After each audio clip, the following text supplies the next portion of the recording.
Good evening, dear friends. Margaret here. Tonight's story arrived differently than most. Instead of a handwritten letter or a forwarded email chain, it came as a voice message, 10 minutes of a man speaking quietly, carefully, like someone who'd spent 40 years rehearsing words he could never say aloud. His name is Tom Gallagher.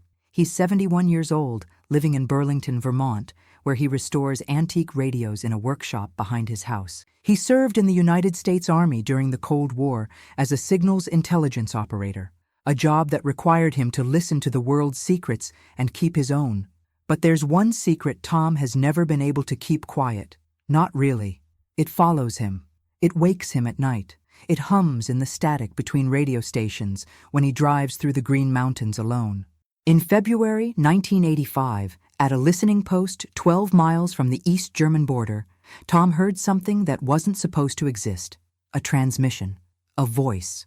A warning that came from nowhere and vanished into silence, leaving only questions that have haunted him for 40 years. Tom asked me to share his story because, as he said in that voice message, the bravest thing I can do now is tell the truth about what I heard. Not to prove anything, not to convince anyone, just to stop carrying it alone.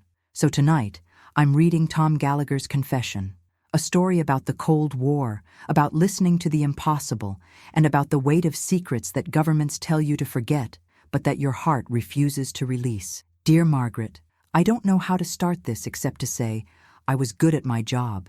That matters for what comes next. In February 1985, I was a 30-year-old staff sergeant in the United States Army, assigned to a signals intelligence facility in West Germany.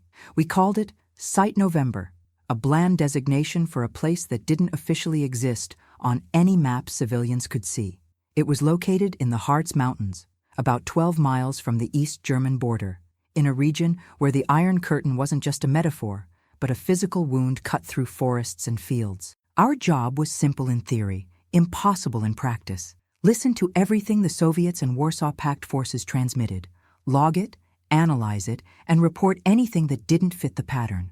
We were part of the vast intelligence apparatus that kept the Cold War cold, or at least, that's what we told ourselves. Site November was small, 20 personnel, mostly linguists and cryptologists, rotating in 12-hour shifts in a bunker complex buried under 60 feet of rock and earth. The ops room was a maze of wire racks, reel-to-reel tape machines, oscilloscopes, and receivers tuned to frequencies most people don't know exist. The air always smelled like burnt coffee, cigarettes, and the particular metallic tang of electronics running hot.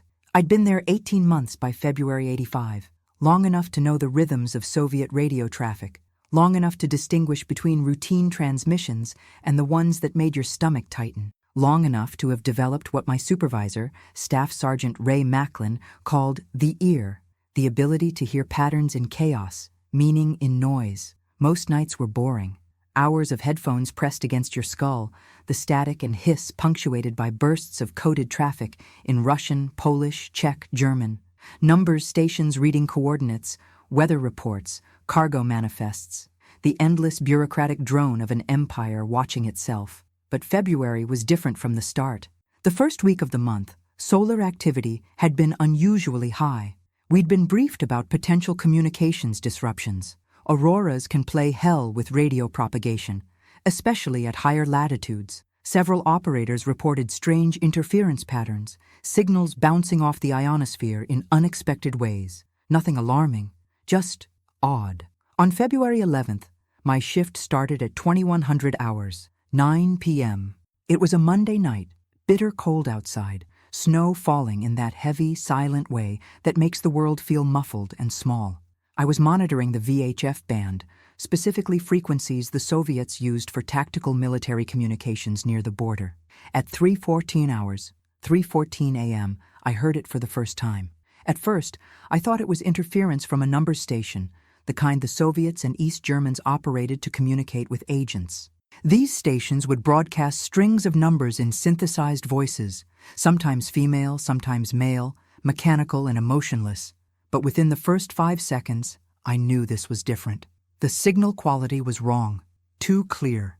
Too three-dimensional, if that makes sense. Like the voice wasn't coming through the headphones, but forming directly inside my skull.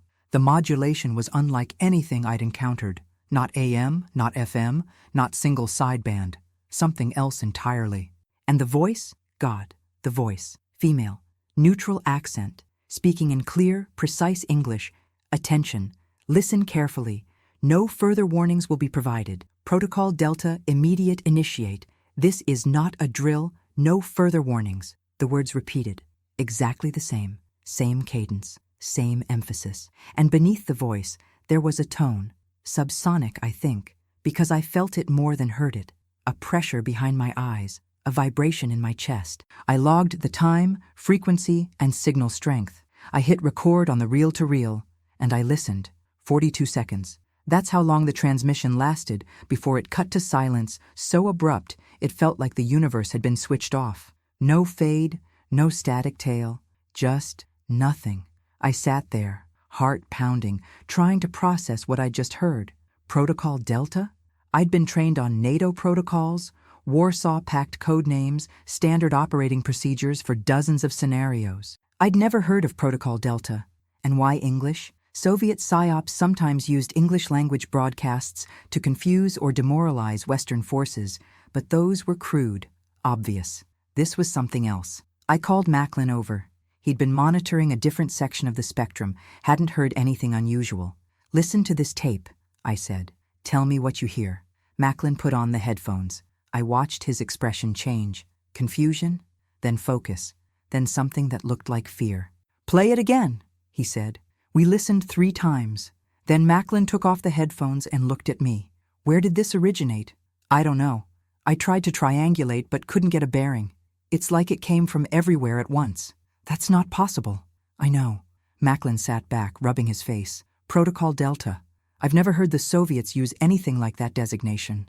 And that voice. The accent's too neutral. Not Russian trying to sound American.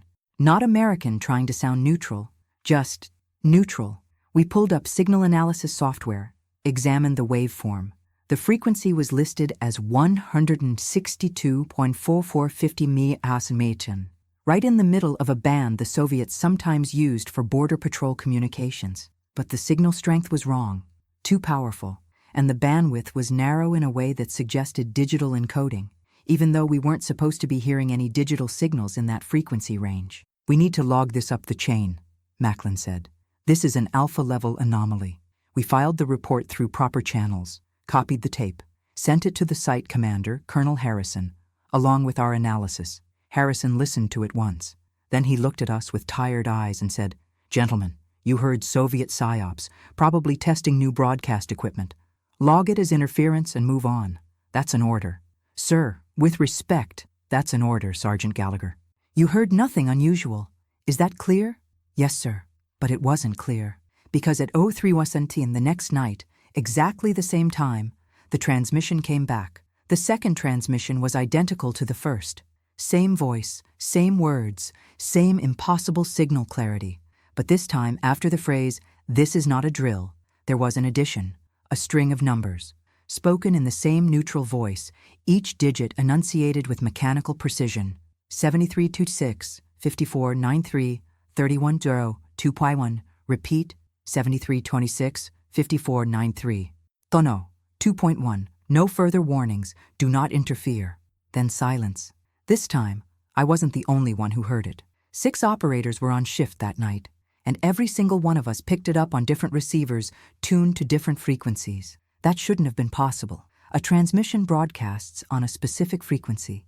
You can receive it on harmonics or through atmospheric bounce, but you don't receive the exact same signal simultaneously on multiple discrete frequencies. But we did. Specialist Jennifer Torres, a linguist who monitored Russian tactical frequencies, said it best. "It's like someone broadcast directly into our equipment, like they skipped the air entirely." We logged it immediately, copied multiple tapes. This time, Colonel Harrison couldn't dismiss it. He called NATO Intelligence Command, and within 6 hours, we had visitors, 2 civilians in bad suits who identified themselves as technical consultants and asked us to repeat everything we'd heard. They listened to the tapes. They examined our equipment. They asked detailed questions about atmospheric conditions, solar activity, and whether any of us had been experiencing unusual stress or fatigue. Then they told us to continue monitoring and report any further anomalies immediately. They took our tapes with them. What about those numbers? I asked before they left. 73, 26, 54, 93. Those sound like coordinates. One of the consultants, a thin man with sharp eyes, looked at me. They're not coordinates to anything you need to worry about, Sergeant. Continue your mission. After they left, Torres pulled me aside. I looked up those numbers, she whispered. They're coordinates. Latitude 7326 north, longitude 5493 east. That's Novaya Zemlya. I knew the name. Everyone in Signals Intelligence knew Novaya Zemlya. It was an archipelago in the Arctic Ocean, north of mainland Russia, the Soviet Union's primary nuclear test site. They detonated the Tsar Bomba there in 1961, the largest nuclear weapon ever tested, a 50-megaton monster that broke windows hundreds of miles away. But by 1985, nuclear testing at Novaya Zemlya had supposedly stopped. The Partial Test Ban Treaty of 1963 prohibited atmospheric testing. The Soviets were still conducting underground tests at other sites, but Novaya Zemlya was supposed to be dormant. What's at those coordinates? I asked Torres. Ice, she said. Nothing but ice and abandoned test facilities. It's one of the most remote places on Earth. That night, unable to sleep, I went to the site library, a small room with technical manuals and declassified intelligence reports. I found a file on Novaya Zemlya. The coordinates matched the northern testing range, an area where the Soviets had conducted dozens of atmospheric tests in the early 1960s before the treaty.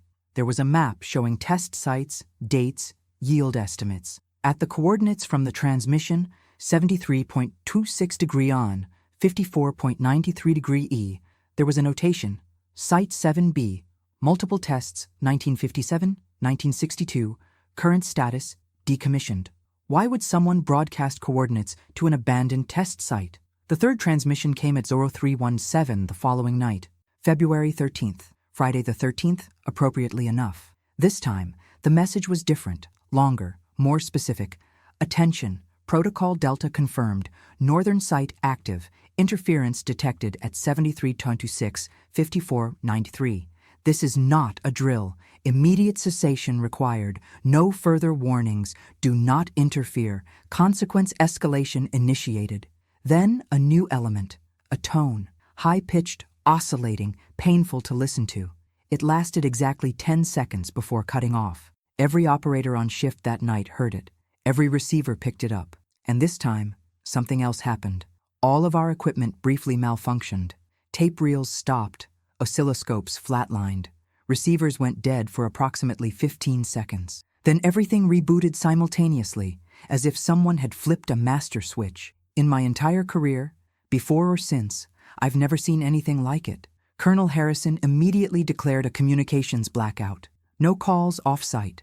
No personal correspondence. No discussion of the incident outside of official channels. Within 12 hours, we had more visitors. This time, they weren't pretending to be consultants, military intelligence, NSA, people with very high clearances and very few answers. They confiscated all of our tapes. They interviewed each of us individually.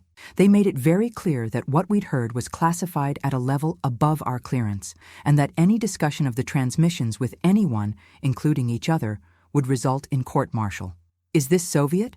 I asked the intelligence officer interviewing me. His name tag said Morrison.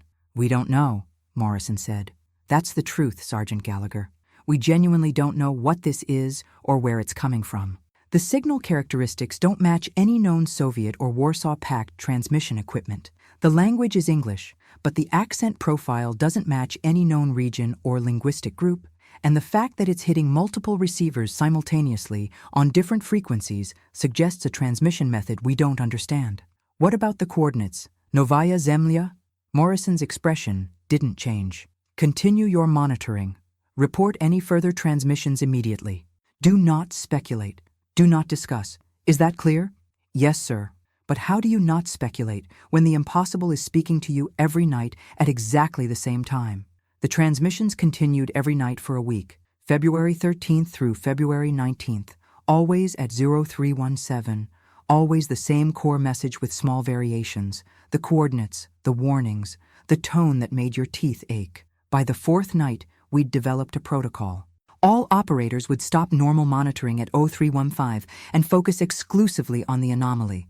We'd record on multiple machines, document every detail, try to triangulate the source. We never succeeded. The signal came from everywhere and nowhere. Direction-finding equipment spun uselessly. It was as if the transmission existed in the equipment itself, rather than traveling through the air to reach us. On February 16th, something changed. The transmission included a new element: attention. Northern Site shows unauthorized activity. Energy signature detected. Consequence protocols initiated. Immediate cessation required or escalation will proceed. This is final warning. Then three things happened almost simultaneously. First, our receivers picked up intense Soviet military traffic. Dozens of channels lighting up at once with encrypted communications. Russian voices, urgent and stressed, flooding multiple frequencies. Second, our radar monitoring stations detected unusual aircraft activity. Soviet fighters scrambling from bases in the Baltic and near Murmansk. Helicopters, transport planes. A level of activity we associated with war games or actual military emergencies. Third, and most disturbing, NATO's early warning system detected what appeared to be a ballistic missile launch from somewhere in the Soviet Arctic. For approximately 4 minutes, every base in Western Europe was on high alert. Launch crews were activated. Commands were issued. The machinery of mutual assured destruction spun up, waiting for confirmation. Then it all stopped. The launch was declared a false alarm. Soviet aircraft returned to base. Communications went quiet. NATO stood down. But in our bunker at Site November, we knew something the official reports didn't acknowledge: the timing. The false alarm occurred at exactly 0317 hours, the same minute the transmission aired. The same minute it had aired every night for a week. Torres pulled me aside during our post-incident debrief. "This isn't a coincidence," she said quietly. "Something is triggering their systems. Every night at 0317, something happens in the Soviet early warning network that makes them think they're under attack, and whatever's causing it is connected to that transmission." "That's insane," I said. "How could a radio transmission cause a false launch detection?" "I don't know, but I've been listening to Soviet comms for 3 years. I've never heard them sound that scared. Whatever they thought they detected, they believed it. For 4 minutes they believed nuclear war was starting, and then it just stopped." I thought about the coordinates. Novaya Zemlya, the abandoned nuclear test site. "What if something is happening up there?" I said. "What if there really is activity at those coordinates, and someone, or something, is trying to warn us about it?" Torres looked at me with an expression I couldn't read. "Or warn them," she said. "The transmission said, 'Do not interfere.' What if the Soviets are doing something at Novaya Zemlya they shouldn't be doing, and someone knows about it?" That night, I couldn't sleep. I kept thinking about the voice, the precision, the warnings, the impossible technical characteristics, and I kept coming back to one question: who had the capability to broadcast a signal that could be received on multiple frequencies simultaneously, that could interfere with Soviet military systems, that carried information about secret sites in the Arctic? Not the Soviets. They wouldn't warn us about their own activities. Not NATO. We had sophisticated signals intelligence, but nothing that could do what this transmission was doing. Then who? On February 17th, I found something that made the question even more disturbing. I was reviewing tape logs from the previous week when I noticed something odd. Before the first transmission on February 11th, there had been a brief burst of activity on several frequencies. Just noise, we'd thought. Background static. But when I analyzed the waveform, I found a pattern. Hidden in what looked like random noise was a repeating sequence, a marker. It had started exactly 24 hours before the first transmission. A beacon, maybe. Or a warning that something was coming.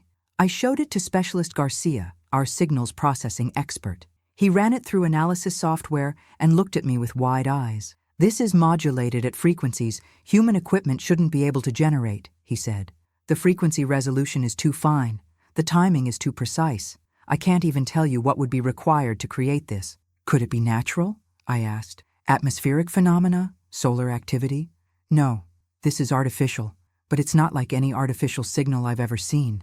It's like," he paused, searching for words. "It's like someone designed this specifically to be received by our equipment, but not to be obviously artificial. Like they wanted us to notice, but not understand. That night, I did something I shouldn't have done. I made a copy of the tape, not an official copy for the archive. A personal copy, on a small reel I took from the supply room.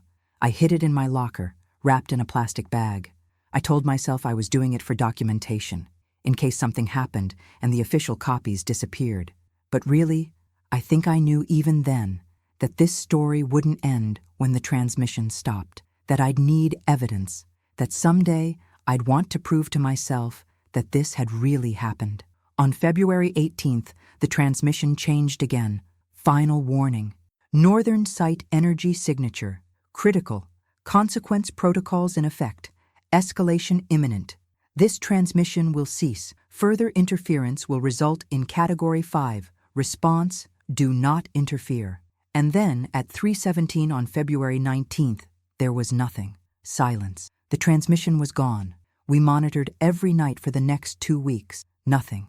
The frequency returned to normal Soviet traffic. The impossible signal had vanished as mysteriously as it had appeared. But the consequences lingered. After the transmission stopped, Site November became a different place. Tense, paranoid.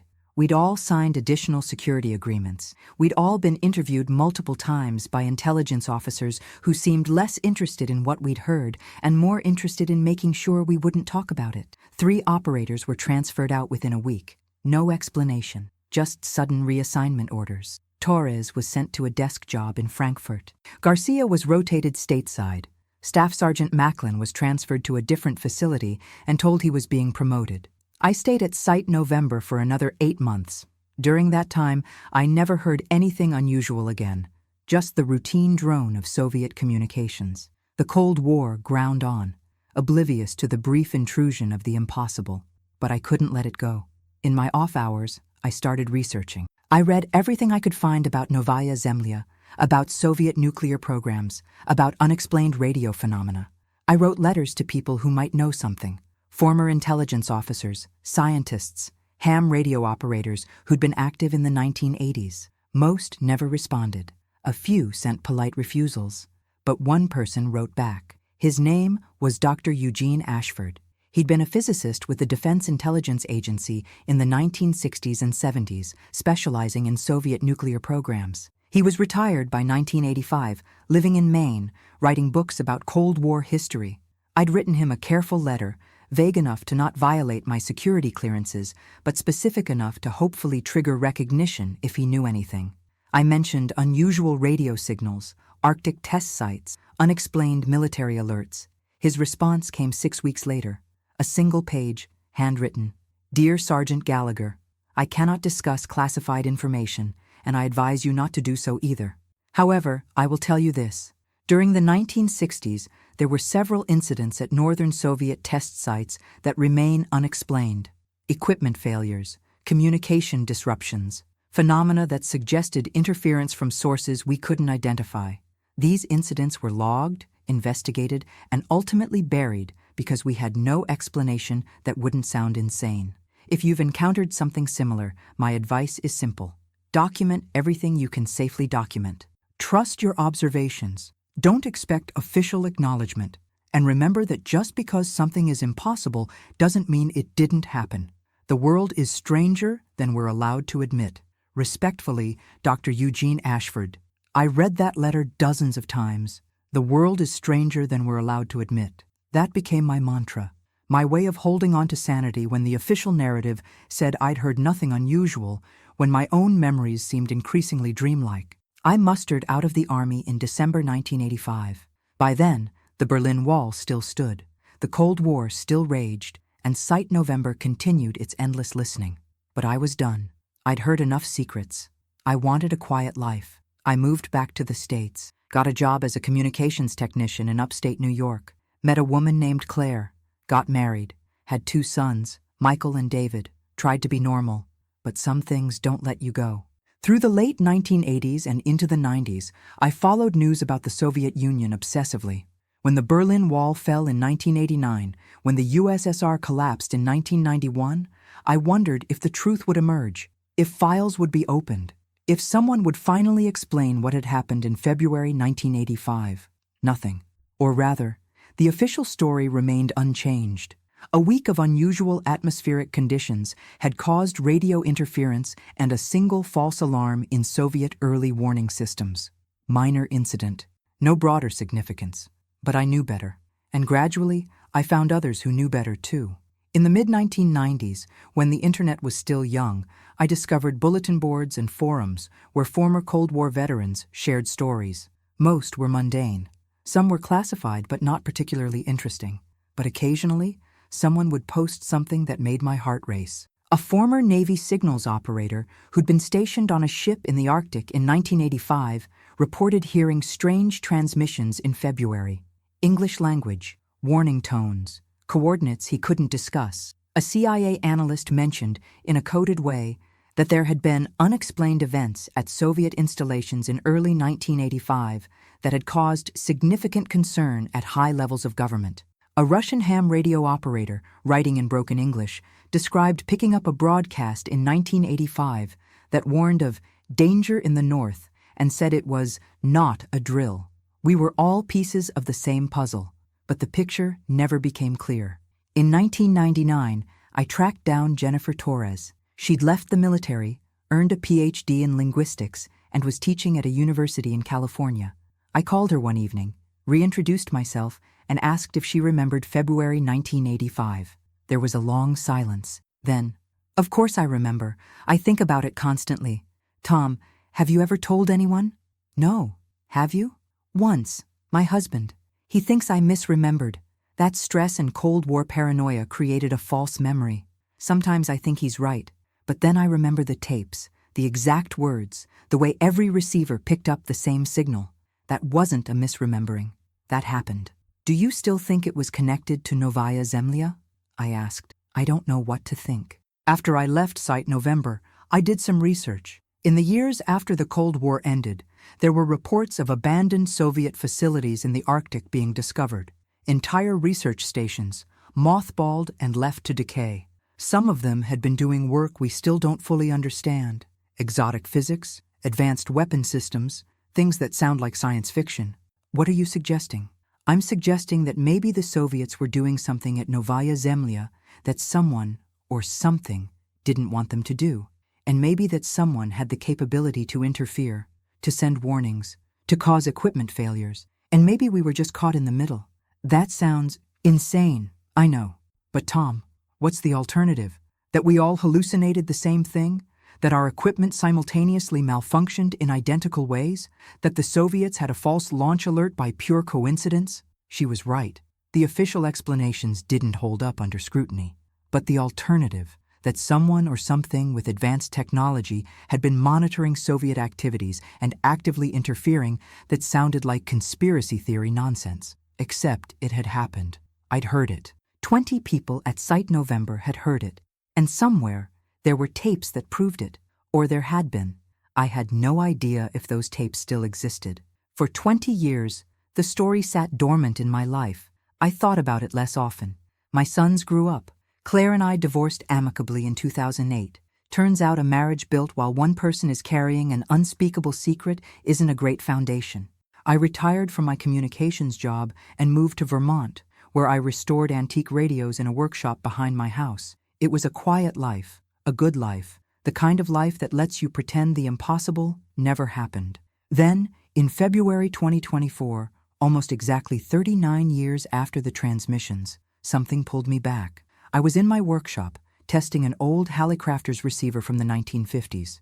It was late afternoon, the workshop cold despite the space heater, the Vermont winter doing its best to freeze everything solid. I was tuning across the shortwave bands, listening to the mix of commercial broadcasts, ham radio operators, and the eternal static between stations. And I heard it again.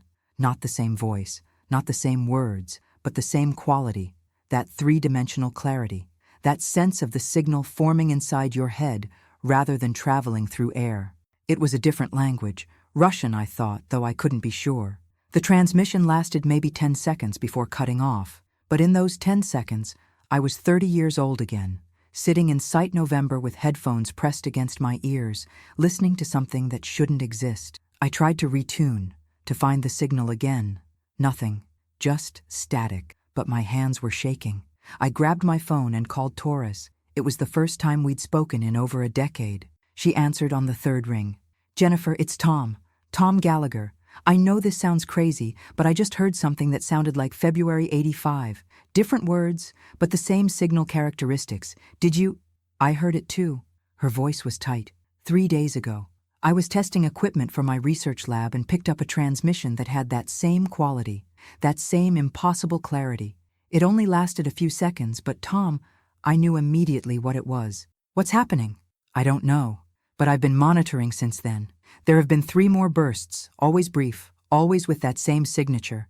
And Tom, they're all broadcasting from the same general direction. North, Arctic North, Novaya Zemlya." We didn't have to say it out loud. "Has there been any news about activity up there?" I asked. "Any reports of—" "Nothing official, but I found something. Russian scientific expedition to Novaya Zemlya last summer, supposedly doing climate research and checking on old facilities. But the expedition was abruptly terminated in August. No explanation. Personnel were flown out within 24 hours. Why? The official reason was bad weather. But Tom, I found a Russian blog post from one of the scientists. It was deleted within hours, but I have a screenshot. He said they'd detected unexpected energy readings at one of the old test sites. That equipment started malfunctioning. That they'd heard sounds. He used a word that translates to signals or voices that couldn't be explained. Then the post disappeared and he hasn't published anything since. The room felt suddenly colder. "It's starting again." "Or it never stopped," Torres said. "Maybe it's been happening all along, and we just didn't know. Maybe 1985 was just the first time enough people heard it to make it undeniable."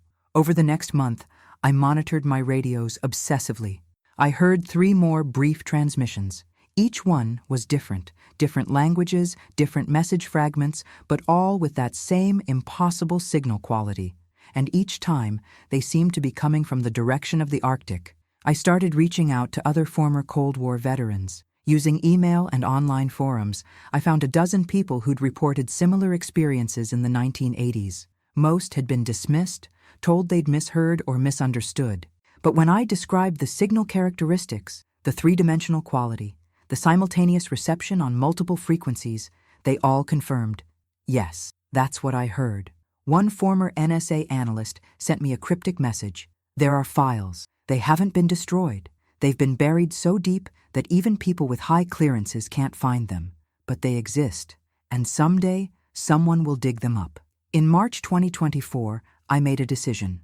I retrieved the tape I'd hidden in 1985. I'd kept it all these years, moving it from apartment to apartment, house to house, always wrapped carefully, always hidden. I'd never listened to it, partly because I was afraid it would sound like nothing, that my memory had distorted what had really been just mundane interference. Partly because listening to it felt like opening a door I'd closed. But I listened, and it was exactly as I remembered. The voice, the words, the tone underneath that made your chest vibrate. All of it, preserved on magnetic tape, proof that I hadn't imagined it. I digitized the recording, made backup copies, and I started writing down everything I remembered about February 1985. Every detail, every conversation, every piece of evidence. That's when I decided to contact you, Margaret.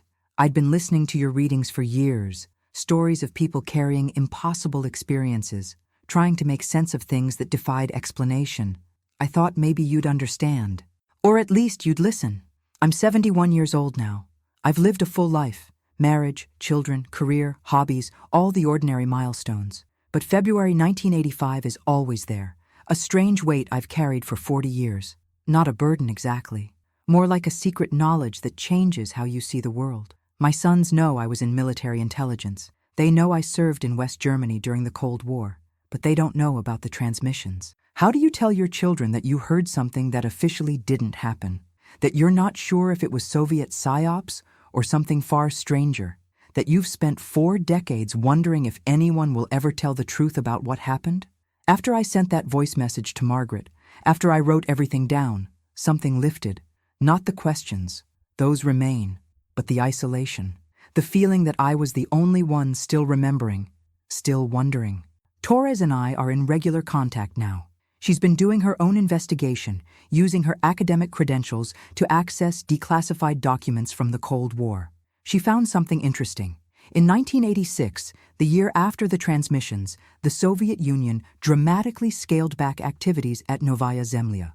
The nuclear test site that had been active for decades was essentially abandoned.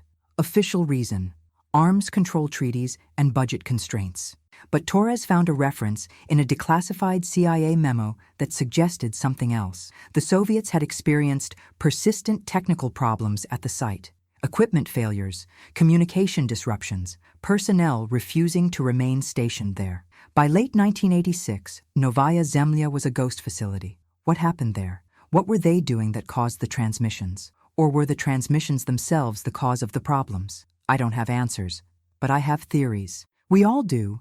Those of us who heard the signals, who lived through those strange 8 days in February 1985. Some think it was an advanced U.S. military system, a psychological operation designed to destabilize Soviet installations. Some think it was Soviet military technology that malfunctioned and inadvertently broadcast warnings meant for internal use. Some think it was natural phenomena we don't yet understand.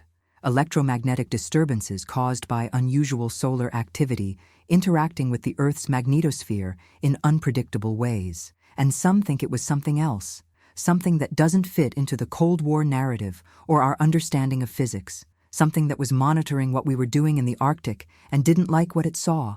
I don't know which theory is right. Maybe none of them are. Maybe all of them are partially true. But what I know for certain is this: the world is stranger than we're allowed to admit. There are phenomena that our governments document and then classify so deeply that they might as well not exist. There are experiences that thousands of people have but can never talk about, creating an invisible history running parallel to the official one. My sons contacted Margaret after I shared this story. They told her how much it meant to them to finally understand why their father sometimes sat on the porch at night, listening to static on old radios, watching the northern sky like he was waiting for a message. "We always thought it was PTSD," my oldest son Michael wrote. "We never knew it was this, that Dad had lived through something genuinely unexplainable and carried it alone for decades. We're proud of him for finally telling it. That means more to me than I can express, to have my sons know this part of me, to have them understand that their father isn't a conspiracy theorist or someone unable to let go of the past, but someone who heard something real and then spent 40 years being told it wasn't." The transmissions happened again in 2024. Brief bursts, different messages, but the same signature. Jennifer Torres is tracking them. A network of former signals intelligence operators is monitoring. We're comparing notes, documenting everything. Maybe nothing will come of it. Maybe we'll never know what caused the signals or what they meant. Maybe the truth is classified so far beyond our reach that we'll die without answers. But we're listening. We're remembering. We're refusing to let the official story erase what we experienced. And if you're reading this, if you've ever heard something that defied explanation, seen something that shouldn't exist, experienced something that official sources told you didn't happen, know that you're not alone. There are more of us than you think, carrying our strange knowledge, watching the skies, listening to the static between stations. The world is stranger than we're allowed to admit, but it's also more wonderful, more mysterious, more alive with possibility than the official story suggests. Thank you, Margaret, for letting me finally tell this story, for giving these words a place to exist outside my own head. And to anyone listening, keep your radios tuned, watch the north, and if you hear that voice, that impossible three-dimensional voice, speaking words that feel like they're forming inside your skull, document everything, because someday, someone will demand the truth, and will need evidence. Until then, I'll be in my workshop in Vermont, restoring old radios, listening to the spaces between stations, waiting for the signal to return. With respect and wonder, Tom Gallagher Burlington, Vermont, February 2025. Margaret sets down the pages, her reading glasses catching the lamplight. She's quiet for a long moment before speaking. That was Tom Gallagher's story, a man who heard something impossible in 1985 and carried it for 40 years, who was told it didn't happen but never stopped knowing it did. Friends, I don't have answers for you about what Tom heard. I don't know if it was Soviet technology or American psychological operations or natural phenomena or something else entirely. What I do know is that Tom is telling the truth as he experienced it, that 20 people at Site November heard the same thing, that there are tapes somewhere, buried in classified archives, that could prove it. And I know that the world is full of experiences like Tom's, things that don't fit the official narrative, things that governments classify and the rest of us are told to forget. But forgetting doesn't make them less real. To Tom Gallagher and Jennifer Torres and all the others who heard the signals, thank you for refusing to forget. Thank you for documenting. Thank you for telling the truth, even when the world said it wasn't. And to all of you listening tonight, if you've carried your own impossible experience, your own unexplained moment, you're not alone. Someone else out there knows what you heard, what you saw, what you experienced. The world is stranger than we're allowed to admit, but that strangeness is part of what makes it worth living in. Good night, dear friends. Keep listening, keep watching, keep remembering. Until next time.